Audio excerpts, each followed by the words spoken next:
Un fiume umano, uno spettacolo che ormai si rinnova a dicembre da decenni.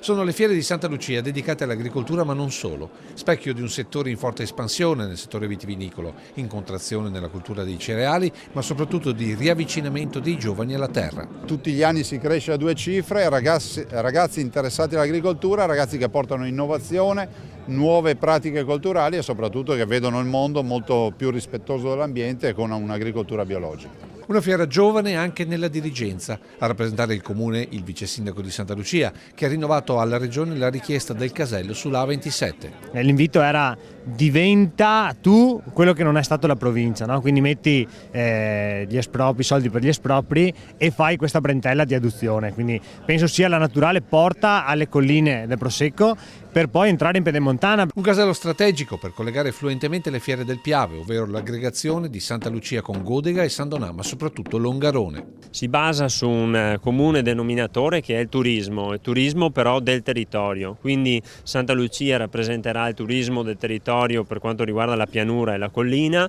assieme a Godega, mentre Longarone si focalizza sul turismo e sport di montagna, mentre San Donà di Piave si focalizza sul turismo e sport di mare. Una sinergia inevitabile per cercare di contrastare lo strapotere di Rimini, soprattutto dopo l'acquisizione di Vicenza e la trasformazione di Padova, dove la chiave sarà la ricettività per gli espositori, ad oggi molto critici sia sulle strutture per Longarone che per Santa Lucia. Un deficit che le dirigenze promettono di colmare molto presto. La collaborazione c'è e bisogna continuare a lavorarci sempre, superare quei campanilismi storici di una volta che non aiutano nessuno.